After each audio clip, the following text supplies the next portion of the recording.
That wouldn't be distracting at all, Steve.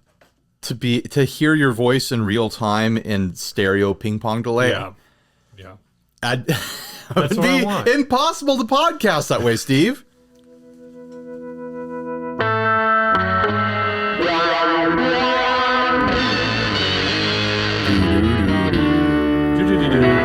Derp, derp, derp, derp. Hum. Oh, yeah, I forgot about that part.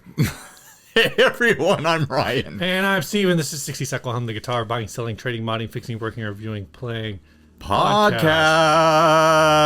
Tony Iommi has a new signature SG out, and it's an Epiphone, It is. and it's $1,000. $1,000 Epiphone. I'm sure it's not the first $1,000 Epiphone, but I think like where I'm hung up on that is that it has that wraparound bridge. Right. That You're really, really hung up around I am. There's something about, because I've had so many cheap guitars that have that style of wraparound bridge, and I know that there's like higher quality versions of that wraparound bridge, and we don't know which hardware made it onto this guitar. But I don't know. They do not say anything, like they point out a bunch of other like higher end parts on here, right? So Graphtec nut, Grover tuners. I'm looking at the tuners. They look like good tuners. Epiphone Pro P90 pickups. Well, it is CTS neat that pots, but no, the bridge is just adjustable. Right. Adjustable wraparound. it is neat that the pickups are those chrome covered P90s. Like you don't see that very often. Yeah. So that's like a fun extra detail. I mean, that's the sort of thing anyone could do aftermarket. You can buy those covers for probably, I don't know, I'm going to go high and say $30 for a set of those. Maybe that's low. I don't know. Either way, like, it's an affordable modification to make. I don't know, maybe I need to pick one up and feel it. Have Epiphones been, like a standard SG, been, like a P90 SG? Has a P90 SG Epiphone been close to $1,000 before? Maybe I'm just like not up on what the pricing is. I don't really know either. I mean, I'm gonna look around the if you Epiphone look site at a little like bit. the special, this is great podcasting. I think if you look at like some of the specialer models, the 61 SG that has a full tune-o-matic and humbuckers and whatnot is 900. So I guess this is only 100 more. But then the SG Special with P90s and a different style wraparound bridge, but still a wraparound style bridge, is $450. Yep. But And that's that's the non-adjustable bridge. These are the same. They are the same pickups, Dude, same nut. the SG with the vibrola, which is something I've always wanted, a guitar with a vibrola, Yep. is $600. All right, you want to? I like. It's like one of them is close, that 1961 LPSG. So maybe that's what this started as, is just that model. And they're like, well, we got to throw $100 on there for Tony, and we'll put in different pickups, sort of thing. Yeah. I almost even wouldn't be the surprised if Prophecy- it was that exact guitar, and that's why there's pickup rings. Right. The Prophecy SG is also $900. That's the one. It's got a burst, flame top, all that stuff. I'm trying to see. There are other artist models. The Noel Gallagher Riviera, which just came out, is $900. The BB King Lucille is $950. There's a Lucille for $950. There's a Lucille for $950. The Jobo Lazarus is $900. The Matt Heafy. People are gonna burn me down. That's cool, whatever. Because I don't know. Show me the Lucille. Hold on. I want to know. I don't know who Matt Heafy is from Trivium. Which does this? Are those Fluence pickups? I think it also. Load and load and load and load and keep load and load and load and load and It kind those of have bugs Fishman me that the pickups are $1,100. it has binding around the neck, which is nice, but it has dot inlays. They couldn't They've even. got the Cherry Lucille and the Ebony Lucille. They couldn't sneak one cross into there. It's yeah, and supposed- the it's The Lucille has that extra special like adjustable tailpiece. Yeah. And it has block inlays, and it has the Selectomatic thing. Right, the like Vera switch. It's got special hardware on it, and it's $50 cheaper than this Tony Iommi SG, which is such a like. At its core, an SG starts out being a stripped down basic guitar. Like I always say that the SG is Gibson's Telecaster. Like it is as bare bones as you can get. It's a slab with a neck sort of concept. I don't know. I don't know why it's bothering me so much. The Jerry Cantrell Prophecy is $1150. It's got a bunch of funky inlays, and it's white. And I would get it. I would going on. Yeah, but they could have put one cross at like the 12th fret to make it special. But it's supposed to be a replica. It's a replica of his monkey guitar. Yes. All right, let me look up his monkey guitar. The Gibson sells a replica of his monkey guitar for $2,400, and they did like a full limited run custom shop that was like $20,000 or something. It was like crazy money. Trogley got one, of course. Of course, is this guitar worth $40,000? Did he say yes? I don't know. I didn't watch the video. I just found it right now. I just want to see the original. While you're looking for the original, I do have one thing to say about Epiphone.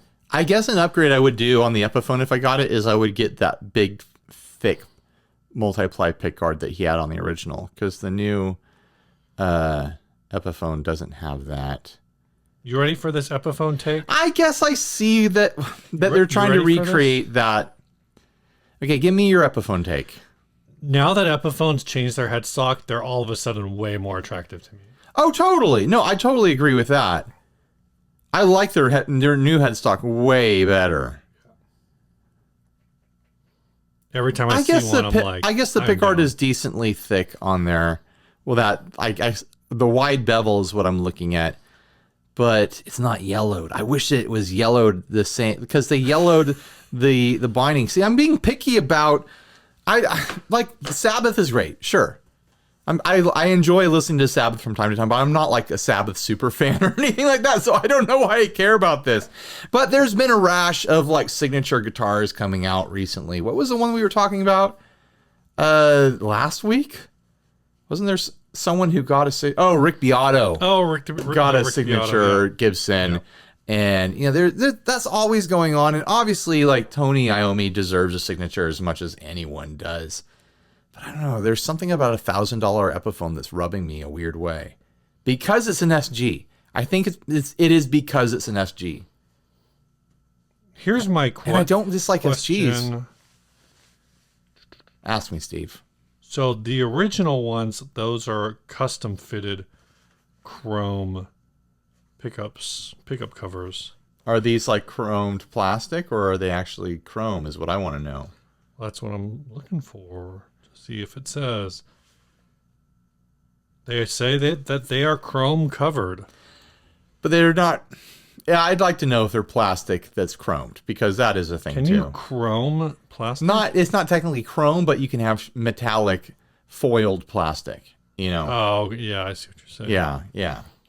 Because I've seen those. I'm looking, they're calling this chrome, but they're $7 plastic. though, Steve. Yeah, they're plastic. That's my thing. Like, we don't have any assurances that the hardware on this guitar is the good versions of that hardware. Okay, they're calling these are nickel plated plastic. So yeah, they're plastic. But you kind of. So you're saying that, you know, it's only a $7 upgrade. It's not. That's not an upgrade. That's just the cost of covers. Right.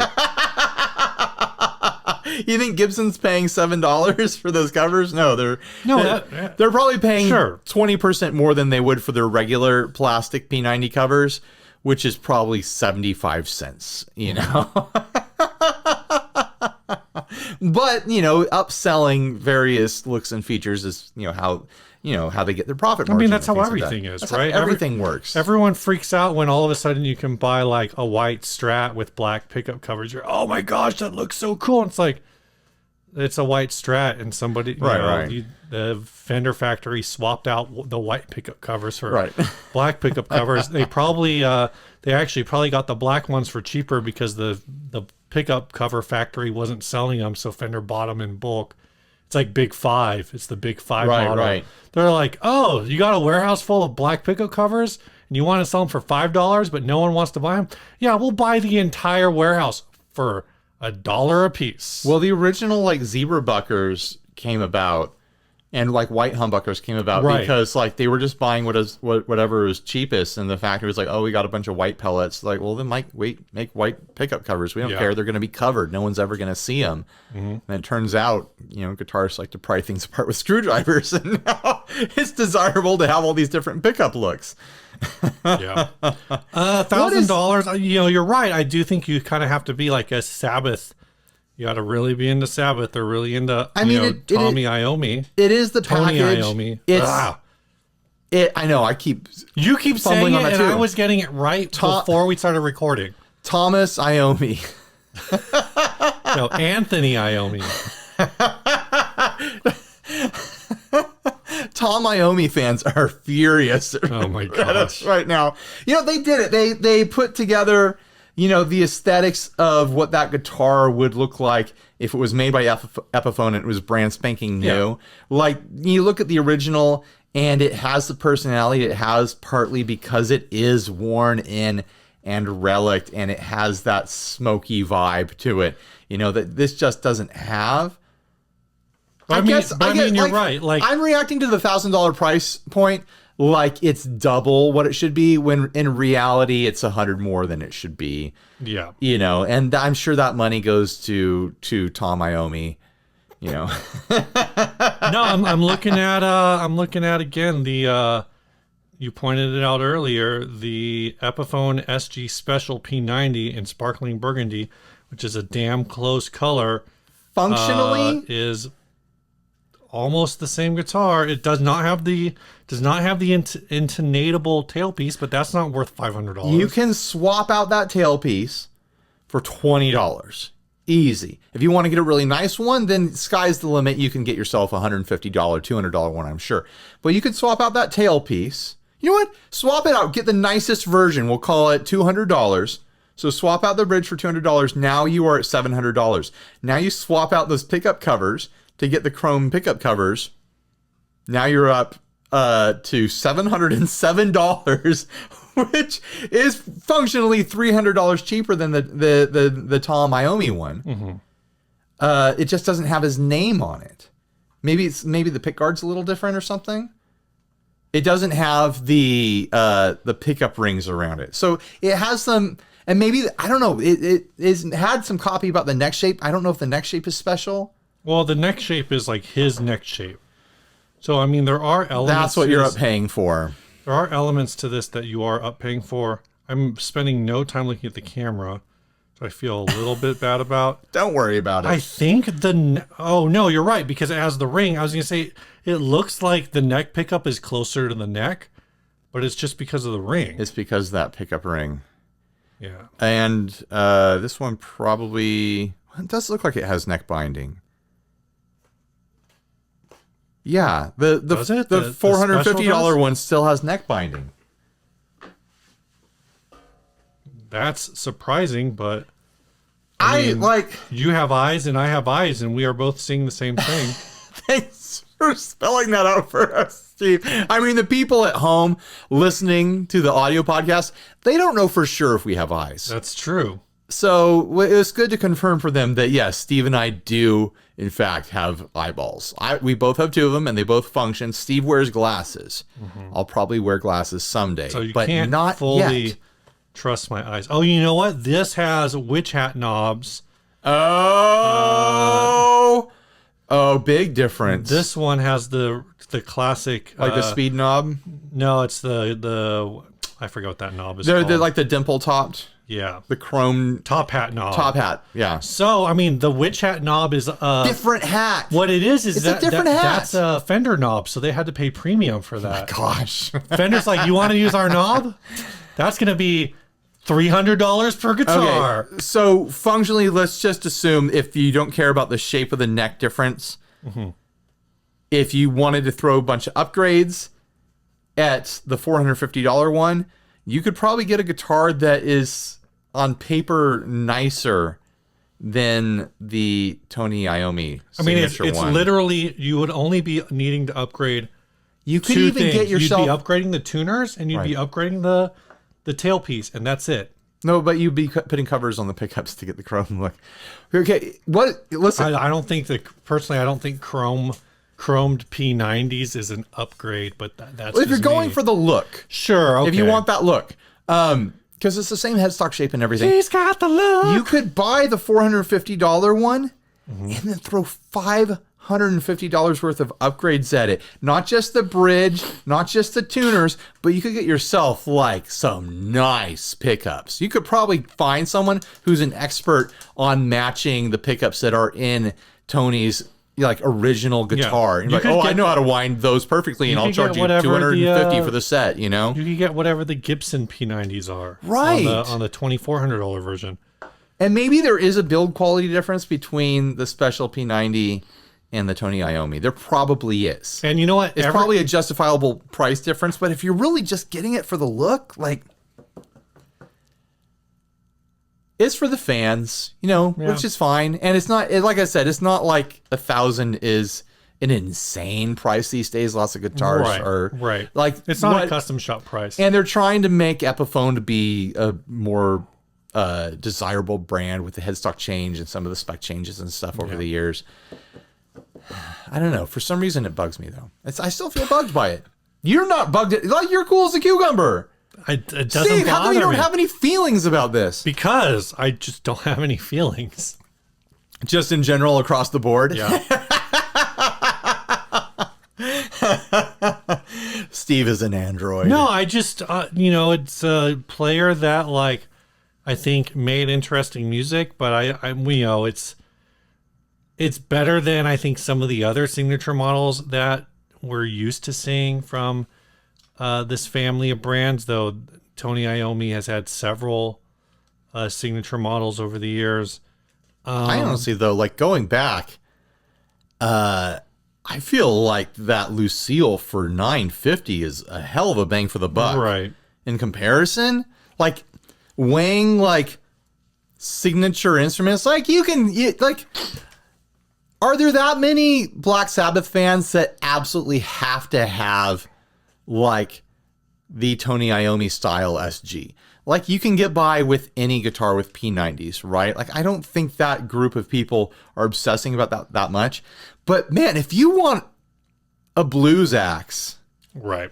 Like this is like for $950, and it's got the parts.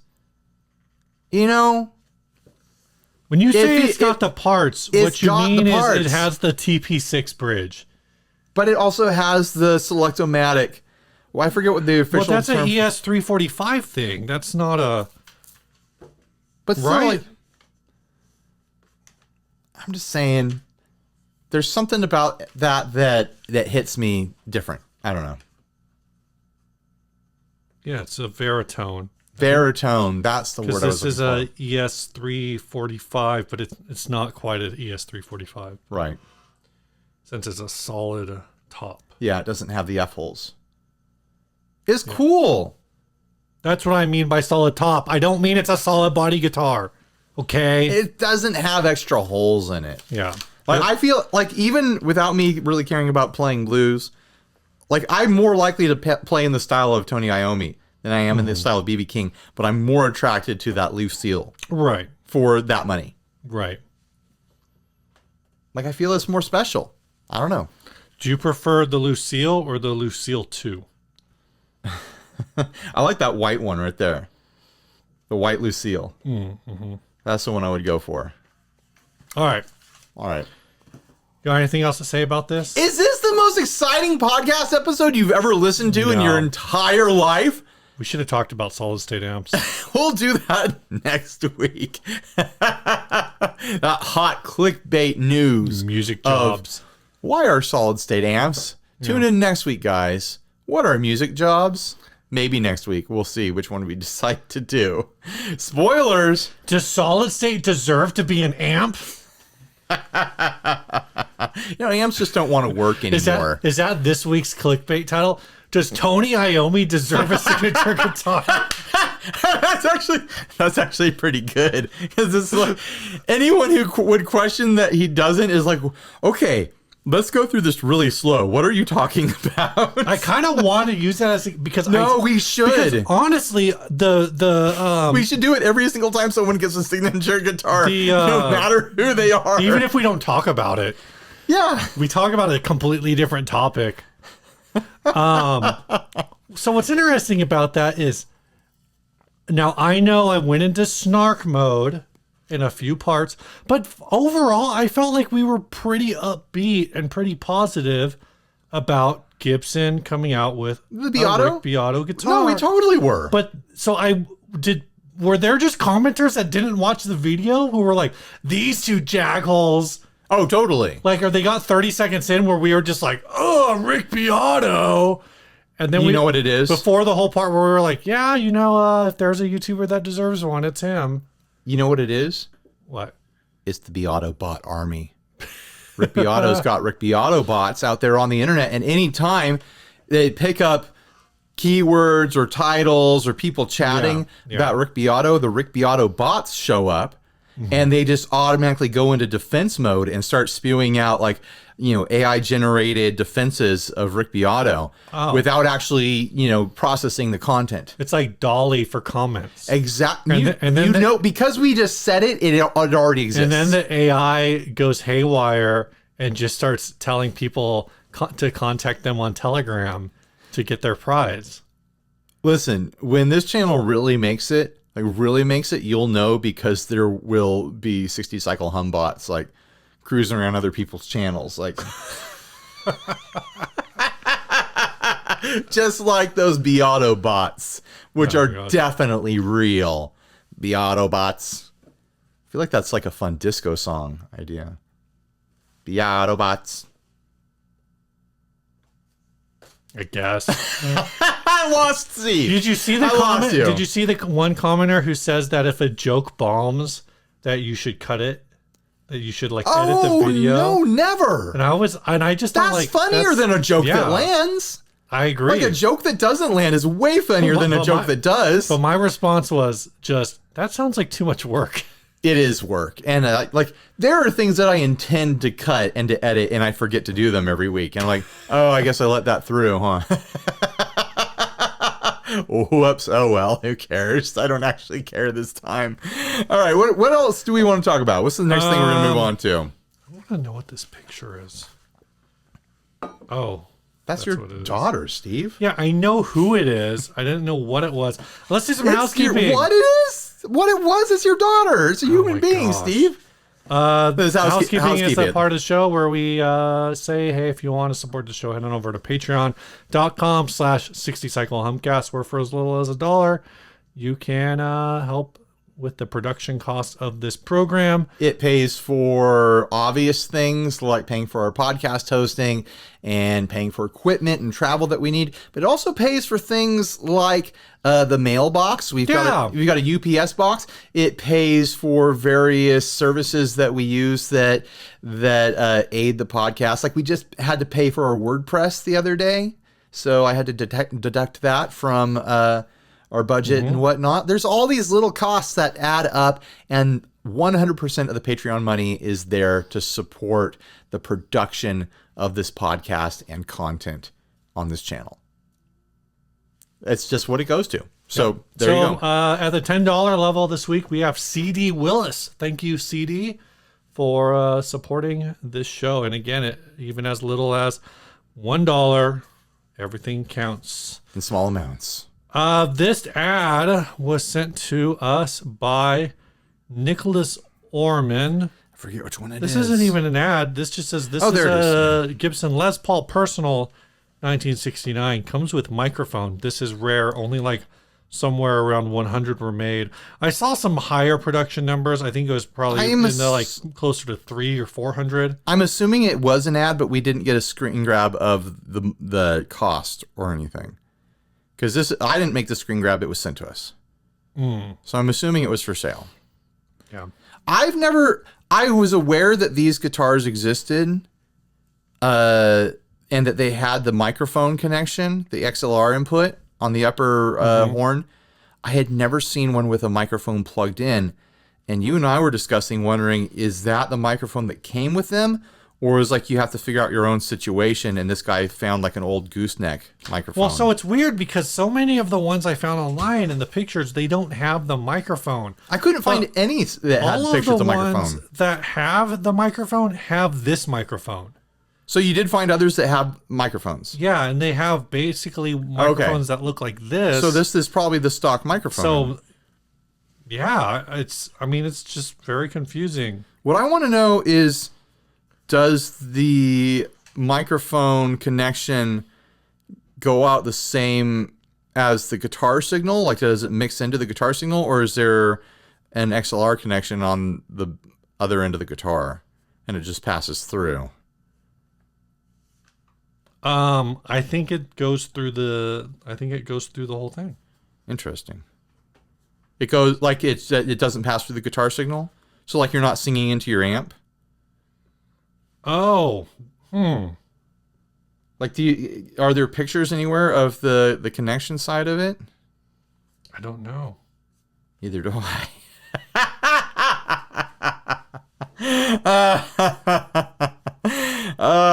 This is highly engaging podcasting. Okay, everyone's switching over to go listen to a True Crime, like True Crime. Is that what I said? True Crime show right now. You said a Crew Crime. A Crew Crime show.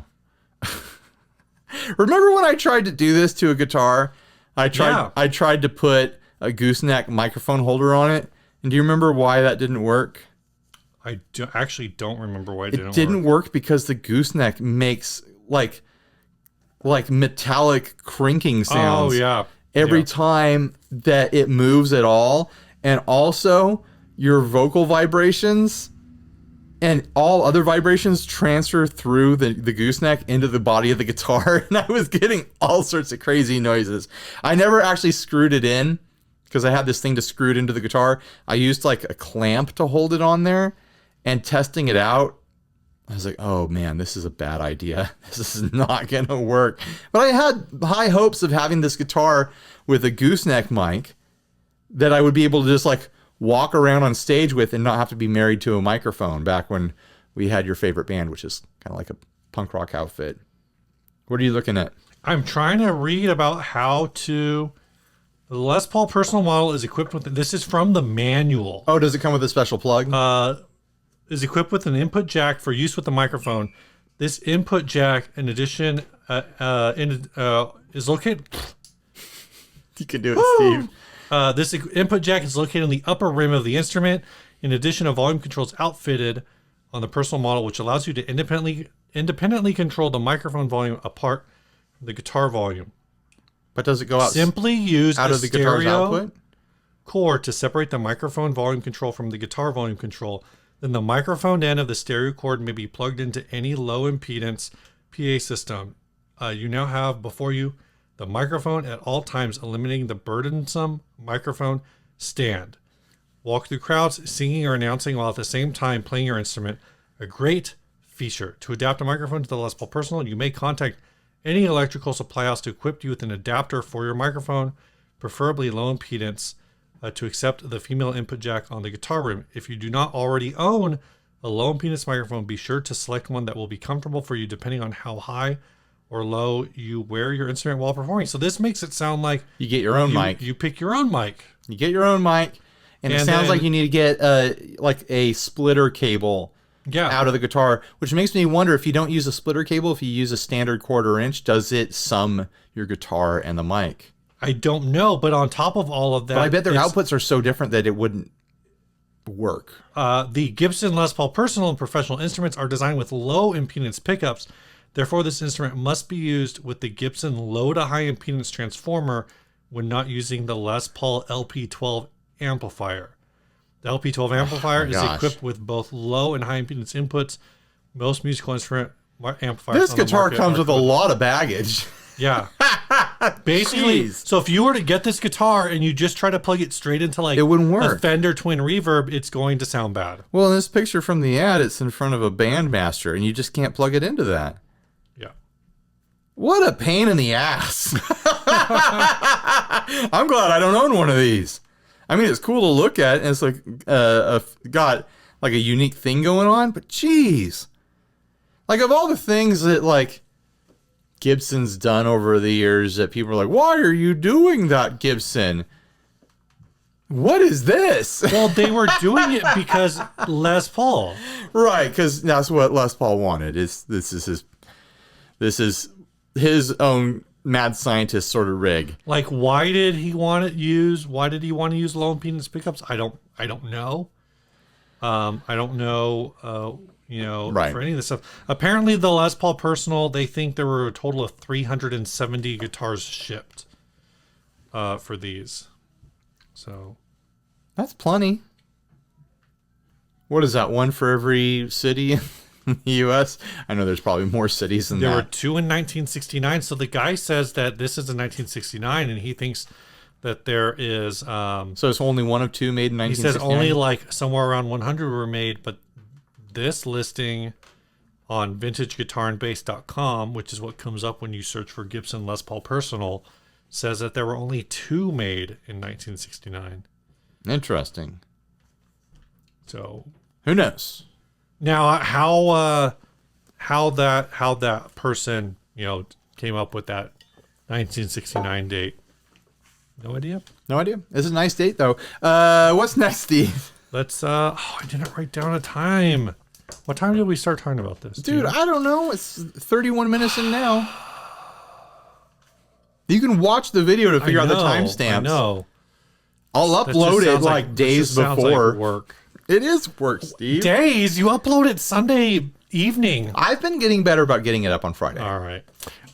What's next is we're going to talk about Stringjoy. Stringjoy! They are a sponsor of the show. I just strung up my Strat with a set of 9 to 42s today. And yet these are 11 to 50s. That's because that's the set I did not choose to restring the Strat.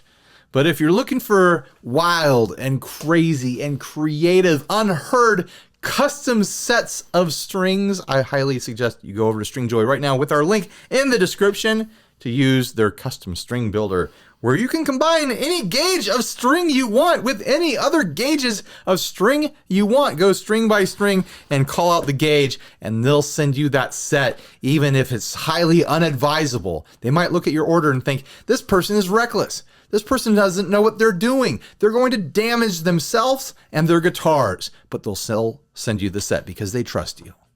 Because they think you're going to get those strings and you're going to say, these strings bring me joy. You might be ordering one set of strings to outfit 2 3-string guitars. And they'll look at the set and like, why do they want so many high E's? I feel like in that case, you should just contact them directly and tell them what your situation is. Are you always breaking your high E? Order a pack of nothing but high E's. Is that a thing you can do? Have you tried that? I have no idea, but go to their site and see if you can do it. All right, this episode. Tell me I'm wrong. If I'm wrong about that, tell me in the comments, and I will apologize to you in the comments for being wrong. This episode is also brought to you by Chaseless Audio. That's right. And unlike this Tonal Recall Red Knob mod that I'm holding in my hand, There's Henry's college education right there. Most recent Chase Bliss release is the Generation Loss Mark II. Do you want one of those? Do I want one of those? I don't know anything about them. I want one of them. They make everything sound lo-fi, Steve. I'm just haven't. I've only They listened. make everything like sound one demo of it. warbly and gritty. It's like putting film grit on your audio. Oh, It's okay. awesome. Well, the reason I They bring sound up awesome. the reason I bring up the Generation Loss Mark II is people are already trying to scalp these onto Reverb. And you can still order them new. You can still order them new. It's just like the pizza pedal. Yeah, there was a limited run, but if you order, in fact, the Generation Loss Mark II Batch 2 pre-order is up right now. So if you want one, yeah, you're going to have to wait a couple months, but it's a pedal that's based on the Generation Loss, which is a pedal that hasn't existed for a couple years in general. Hey, Steve. So just go get on the list. Hey, Steve. Go sign up for that pre-order. Hold on. Chase Plus Audio. Christmas.com. What is it, Ryan? Doesn't make any damn sense if I went out and bought a Christmas tree for like $600 right now. No. It makes no damn sense because if I wait a couple months, I'll be able to get one for a normal Christmas tree price, like $60 or something like that, whatever Christmas trees are this year. Don't feed into the scalpers. Just go to Chase Bliss, order the damn thing, and eventually you'll have it for a normal price. I promise you, your song will not be finished. Your EP will not be finished if within a couple months. You know that I'm right. You know that I know that I'm right, and you know that I'm right. You're not going to finish that. So just wait. Wait and get the special pedal that you're going to use to finish your EP next year. Or the year after that. Oh, we know how it is. That's all there is to it. Someday. It's going to make it on there, I promise. Right. All right, man. What's new? I've been thinking about some boring stuff that people won't care about as far as like the nature of my job. The nature of what I do with like paid demos and stuff here. I've been like perpetually behind on demos for what feels like I've been like 2 months behind on demos for what feels like a year and a half. And have you thought about working harder? I don't think there's room in my life for that Have you anymore. thought about working less hard and just being like, oh, whatever. Okay, we're done. So here's the thing I've been wrestling with, Steve. I can only do like functionally like 2 demos a week. Mm-hmm. My goal right now is I'd like the norm week to week for me to be only doing 1 paid demo a week and then have the rest of the week free to do like the cool explorative content that I do when I don't have something paid. Okay. Which I haven't had a chance to do for a long time. What I'm realizing, there's only 2 ways to get there. Mm-hmm. Either I just start saying no to stuff, which I kind of don't like to do because I'm interested in it, like the vast majority of stuff that's offered to cover. And I think the audience will be interested in the vast majority of stuff. And it's like, I don't want to miss a thing that could be really cool. Mm-hmm. Or the other path is to raise prices. Right. And I think I'm going to go that direction, even though it makes me feel, and I do actually, if I want to do something to slow down that aspect of the business, mm-hmm. it does need to be raising prices because I do actually need to make up some of the ground that I've lost financially. Not all of it, but at least some of it. What's that, Ryan? You don't make demos for the love of the demo? Well, I love doing demos, but it's great to do a job that you love doing, but that job still has to pay your bills and put food on the table. You'll never make a perfect demo like Billy Chappell with that attitude. Who's Billy Chappell? Never mind. Okay. It's a movie. It's a dumb movie reference. All right. So here's my plan right now. I'm going to raise prices once a month until I hit that equilibrium. And I feel bad about it mm-hmm. because I've really labored and stressed over the years of not pricing out the small builders. I want to be available to them. But the reality is that I'm getting more work than I'd like. And I do want to figure out what my value is, mm-hmm.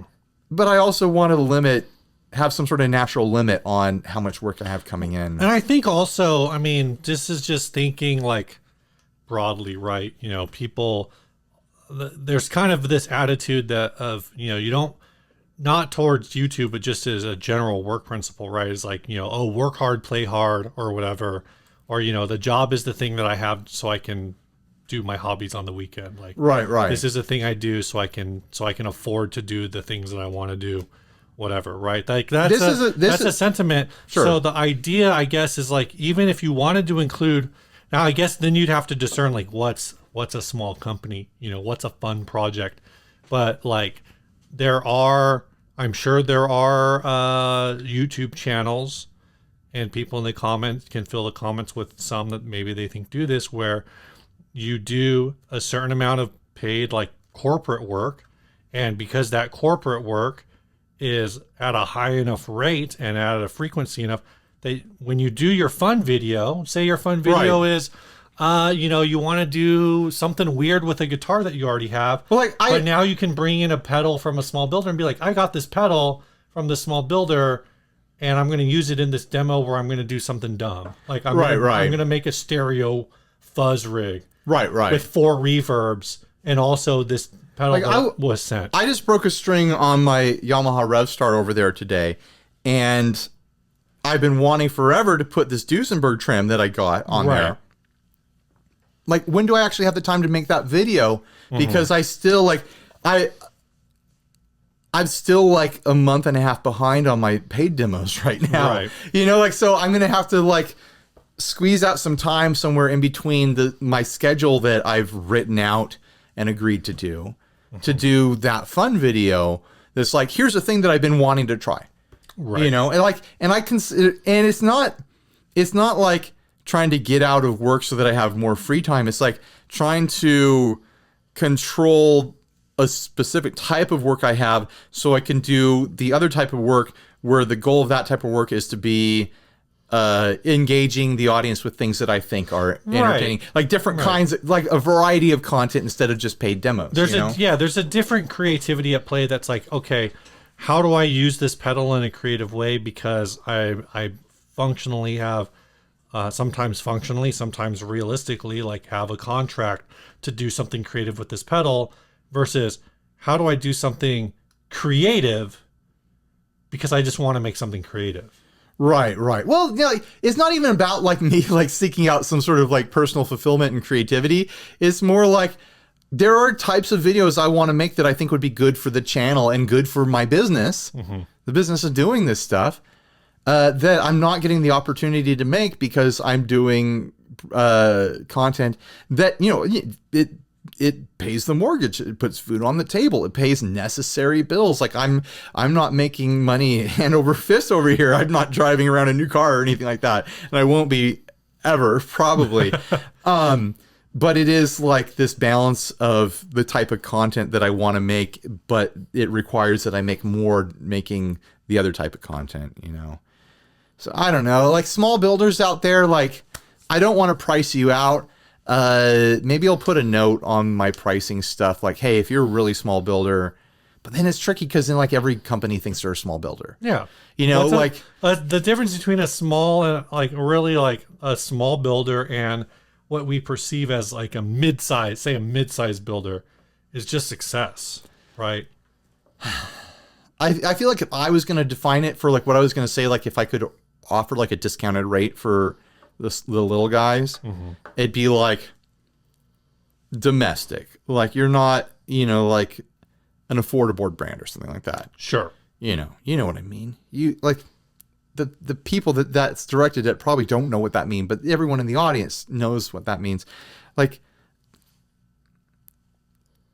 I'm imagining someone who's like a 1 or 2 person team in a house or a garage somewhere, and they're doing everything. They're hand doing the art. They're, like maybe it should be a line of like how many pieces they sell. Like, right. Like, hey, have you never had a pedal sell more than 100 or something like that? I don't know. Like I would need to talk to some small builders and to figure out where. That's the topic. Where is the line in between a small builder and a builder that you would expect to pay a full demo rate? Yeah. Well, and so what I mean by that, like a difference between a small builder and like a mid-size where they could be the same thing is presumably, unless something has changed, like Paul Cochran is still a one-man shop. Right. But he's also partnering with MXR. So it's like you have to have a certain level of establishment in the business to be able to have MXR call you up or whatever and say, hey, we want to make a mini pedal version of the Timmy, and then you work out all those details. Like, but it doesn't mean he's still not having, making Tims and Timmys by hand. I don't know if he is, but like that's the kind of thing where it's like you don't really know. Or like the other thought that came into my head is like Ryan from Fuzzrocious. Like, is it still just him and his wife making all the pedals? Here's what it is, Steve. I don't know. Here's the offer. Here's what I'm going to offer. Are you a small builder? Have you never hired a demo channel before? First one's 50% off. First demo, I want to do first demo for small builders. And I want to try to make it affordable. Okay. And then after that, if you figure it out like, hey, this was, this made sense for my business, then you've been introduced to the way the business works, and you can hire me or someone else to do future demos or something like that. I'll say, but if you're a small builder, I'll try to remember to write this into the marketing thing on the site this week. If you're a small builder and you're looking to hire your first demo, I mean, I still have to prove the product and say that, like, yeah, I can cover this. Yeah. But like, that's my offer, 50% off. And that makes me feel good. Like I'm not pricing out, the little guys that might have something really cool and interesting. Yeah. Glad we could hash this out on air. I feel good about this. Watch, I hate the idea. Yeah. When I edit this, I'm like, oh, Ryan, what did you come up with? Delete this. Do you have anything new, Steve? Yeah. Oh. I was on Phil McKnight's channel. That's right. This past week. Congratulations, Steve. You beat Phil. I did. That's true. How much did you beat him by? I don't know. Okay. I don't remember. I know I got like 60.4%, I think. I feel like it was a single-digit percentage difference. And I think it was a lot. I think it was like a 10 or 20% difference. Because he and I were within like a few percentage points of each other in the guitar category. I interrupted a little bit, and Steve and Phil took a Sweetwater employee initiation test. I forget what it's called. Go check it out over on Phil McKnight's channel. Yeah, and so they both took this test. I'll just link it. You both passed it. Like you were both like in the range where like you could continue on and continue like towards training to become sales engineers over there. Yeah. But Steve. Everyone, when we made the post about it on Instagram and on the Facebook community section, everyone was like, sorry, Steve, but Phil's got this. And then Steve did it. The test is freakish. And I think like I was saying, like I think I was in a position to make a lot more educated guesses in categories like turntables. Right. And lighting. Here's my guess. PAs. Here's my theory about one of the reasons you did so well, Steve. Why is that? Because you're good at taking tests. Maybe. Like it's you have a lot of education under your belt. I think another thing, you're an analytical type. You're a scientist, Steve.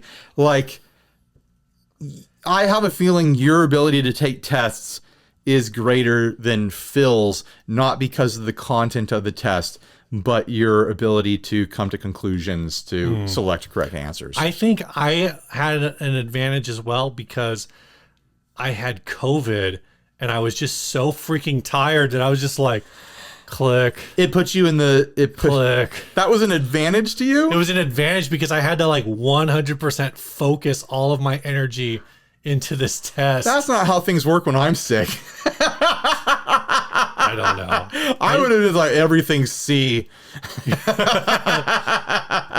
I was like, I don't have the energy to overanalyze this. Right. And also like, I don't know, man. No, Phil definitely went into it like knowing full on like, I don't know anything about anything but guitars. Like I only know about guitar stuff. And you have a passing knowledge of a wider range of music instrument concepts. Yeah. Not maybe like specific models, but concepts, which would allow you to, I think, make educated guesses a little better. I think we say this in the video, and it seems so obvious when you pull out a Sweetwater catalog and it's 200 pages or whatever, and there's only 20 pages that are guitar things in there, 20, 30 pages. So if you translate that right, so you've got 200 pages, say it's 30 pages, so 15% of the catalog is guitar stuff.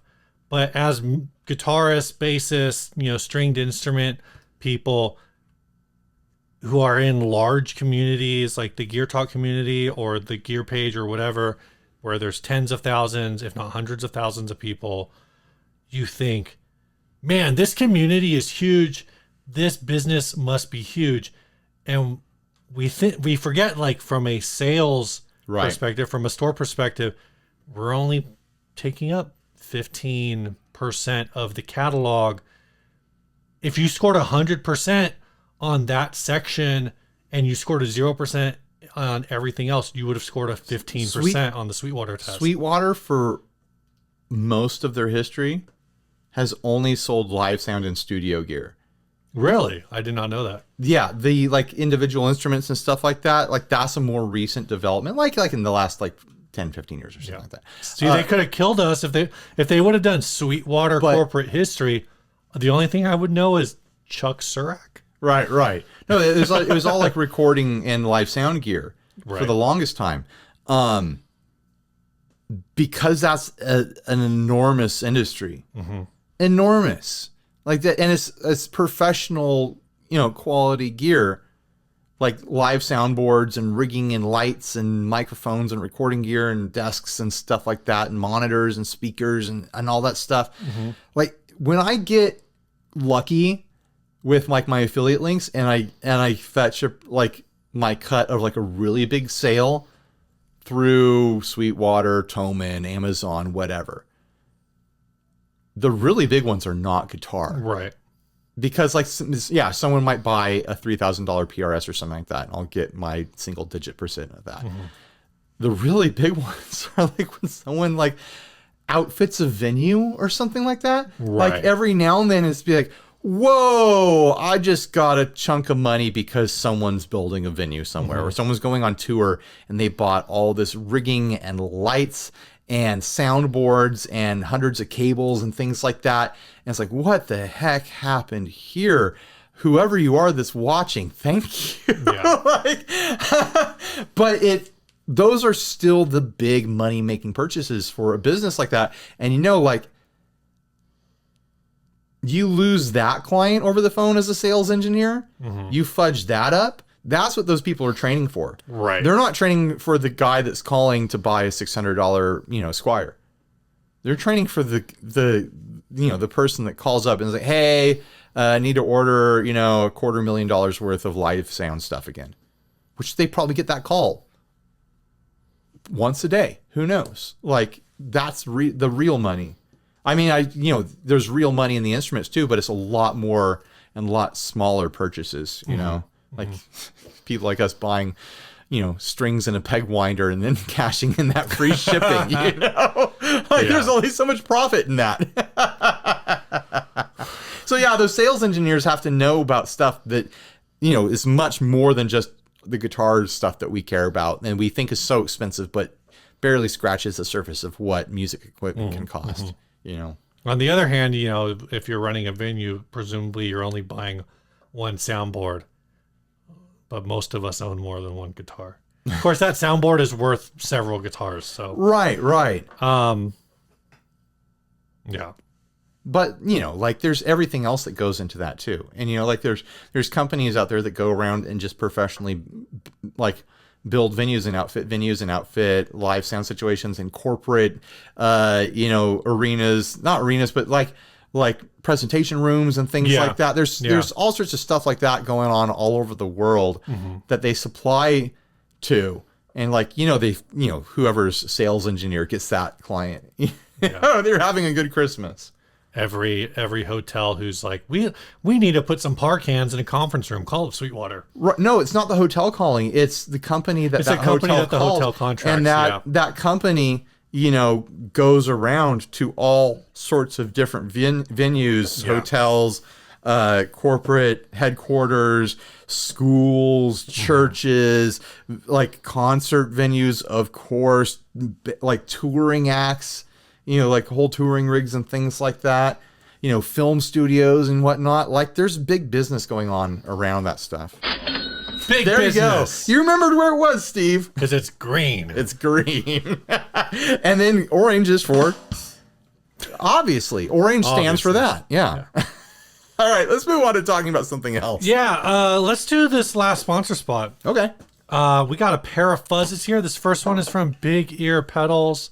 This is a collaboration they did with the Tone Mob for this slice. An update on Big Ear? They're moved in, they're right? Getting closer. They finally posted some stuff on their socials about, I don't know how close they are. Maybe they're back up and running, but I think they're just getting closer to being up and running because they got into the house, but the house was only like half built.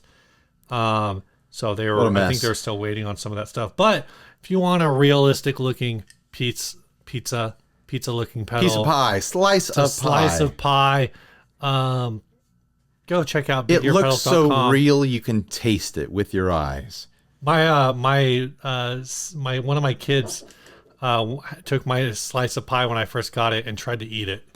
My daughter gets upset when she sees that I don't have that on my pedal board.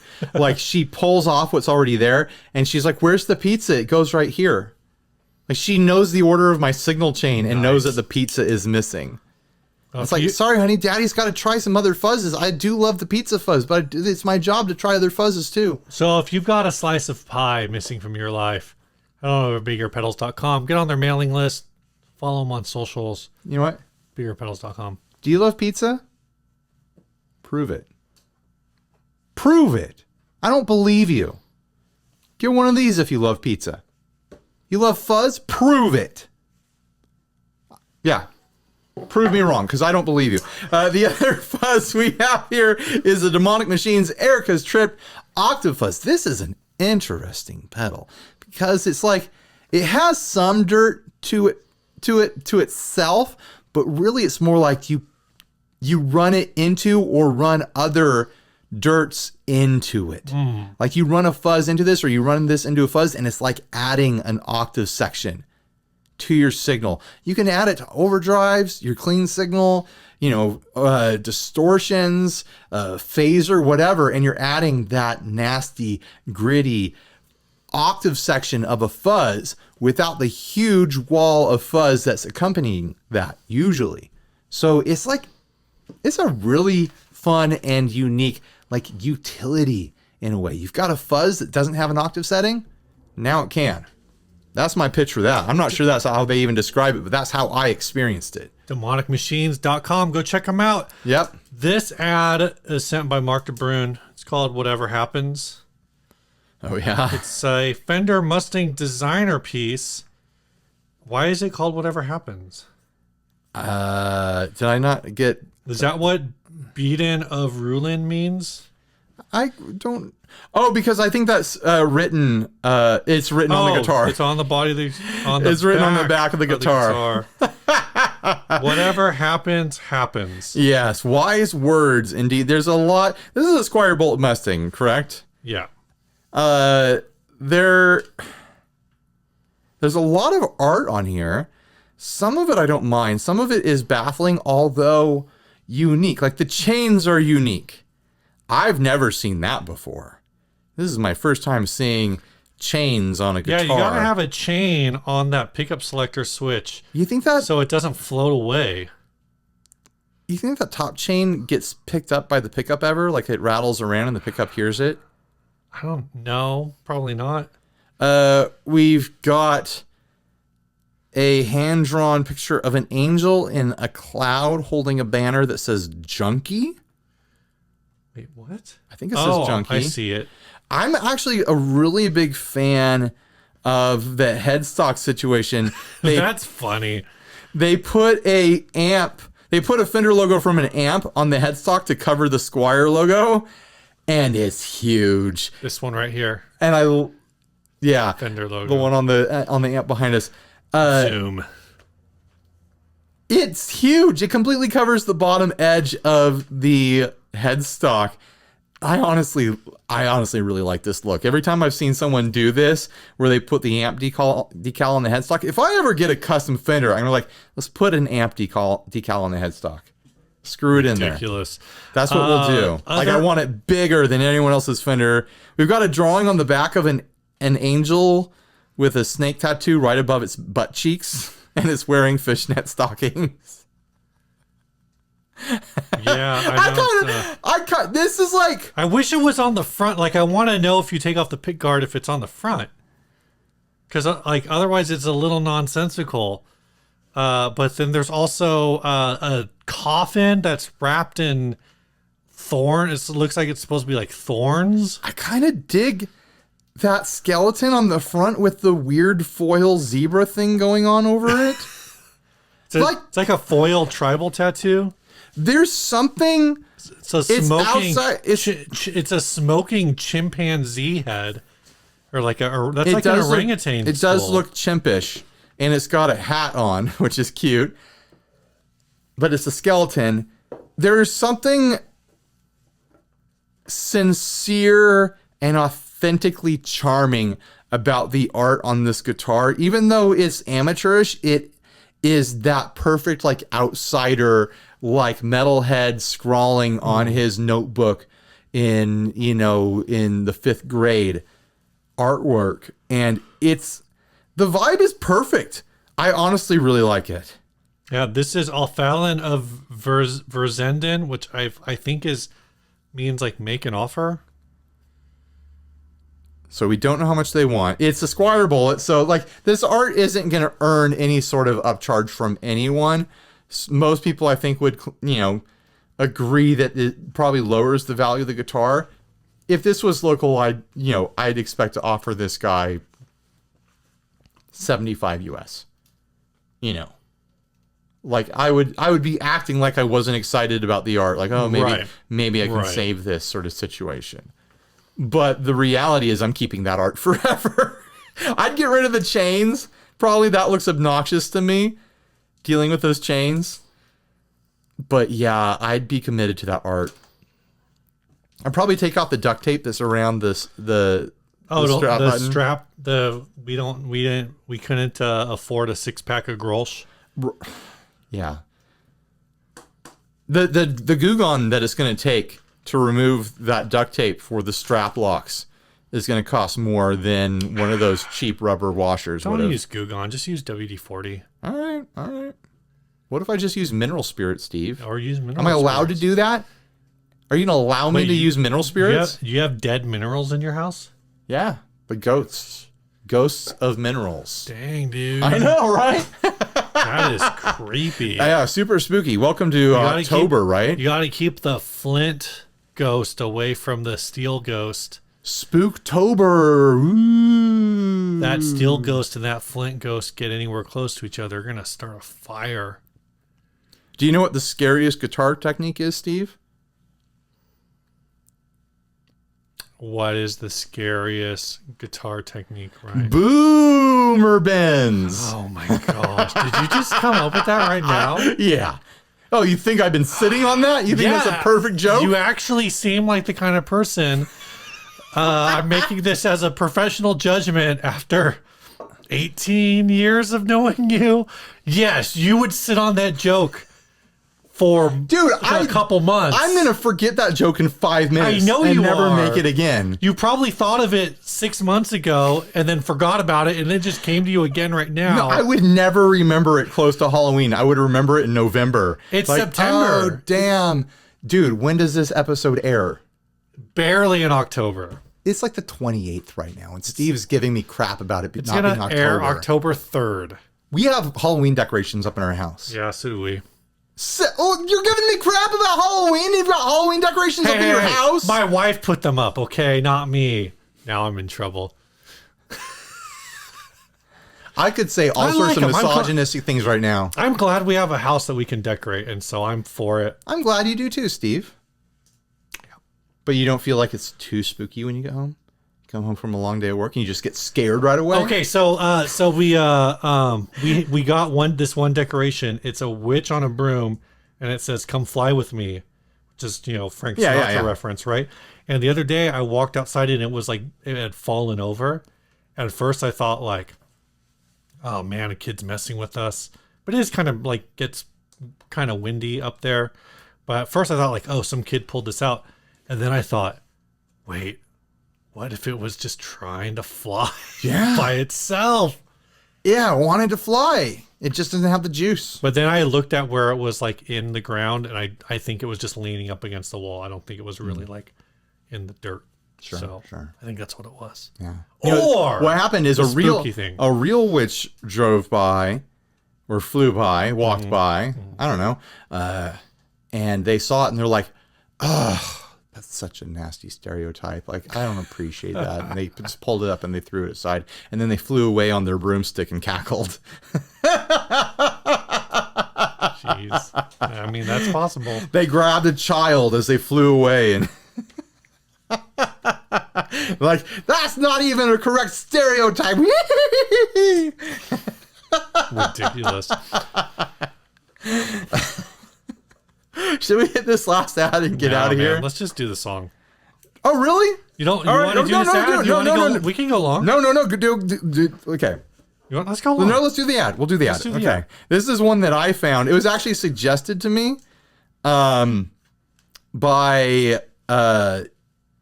Facebook.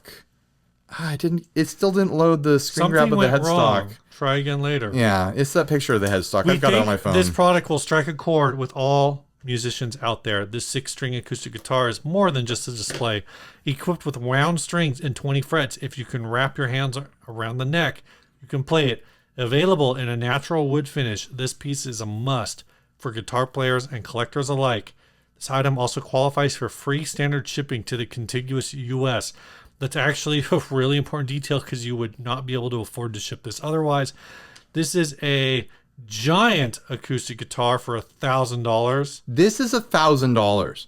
This is at least like 4 or 5 times more wood and materials than that Tony Iommi. Yeah. Look at the deal here. This is a 79-inch tall guitar. So first I looked at it, I was like, what? This must be Photoshop because like this guitar, there's no way it's that much bigger than this woman. But if this woman was like 5'2", right, then legitimately that is how much taller this guitar would be. It's a big guitar for big guitar sounds. Yeah, talk about a jumbo model. I mean, it's definitely not a Taka Mini. It's a Taka Maxi. See, that's the type of joke that usually falls out of me. A for effort. A for effort. That's why I think you planned the boomer band because joke. it was competent, a competent piece of bad humor. I want to know if this functions. Yeah. They thought it out enough to put bass tuners on it, and looking at the picture of the headstock, they look like strings.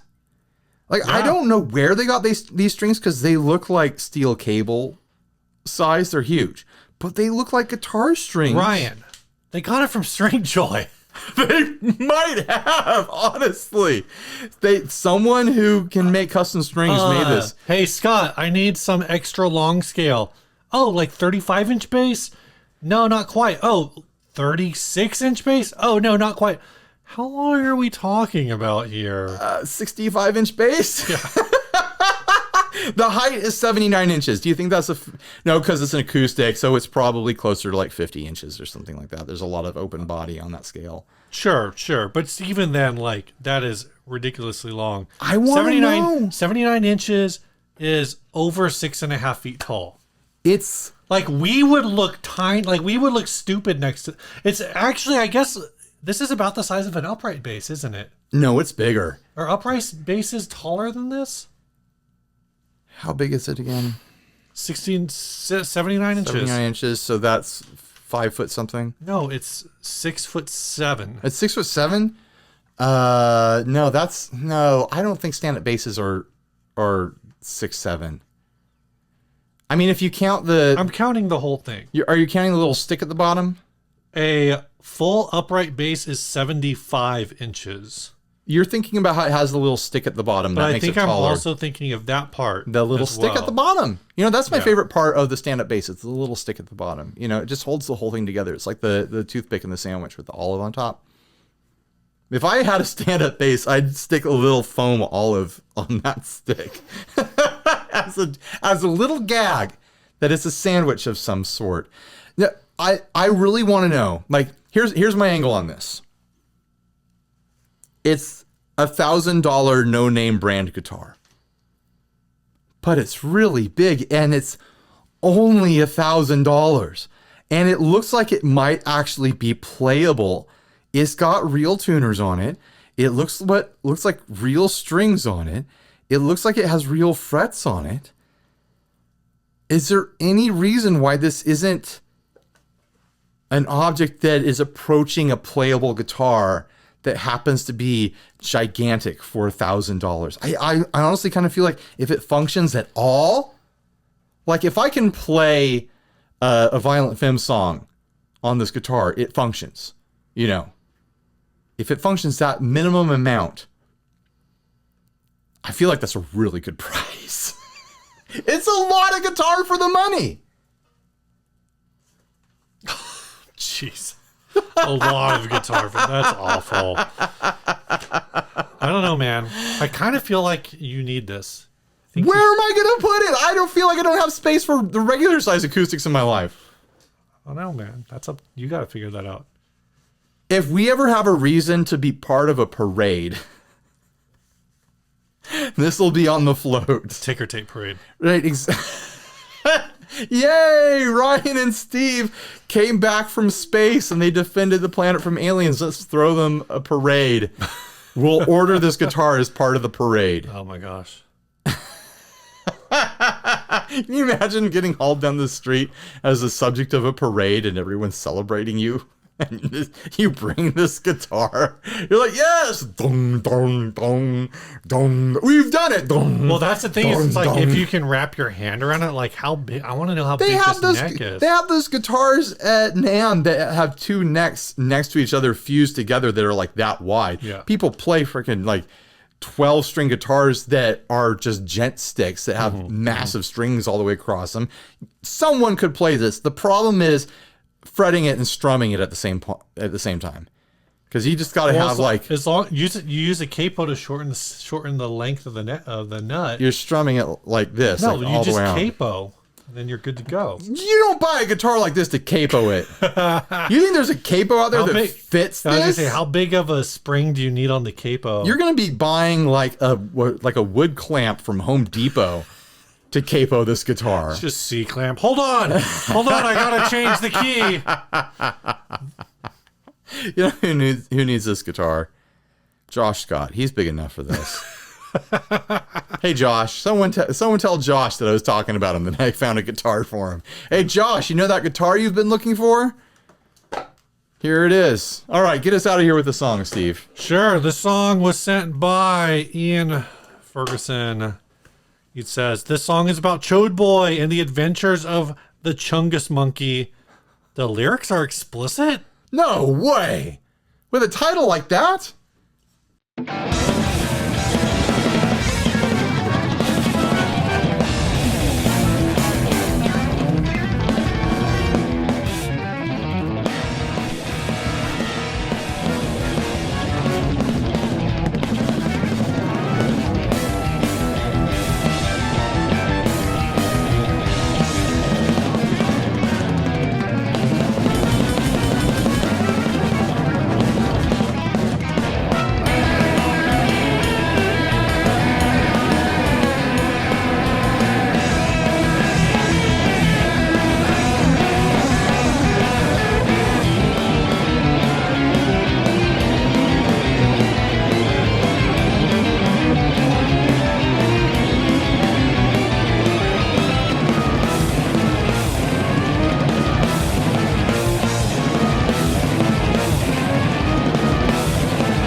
boy got a lot of preferences. Just gotta say, get down, get on the knees. I really disappeared into that for a while. That was excellent. I really enjoyed that. What do you think, Steve? I like that.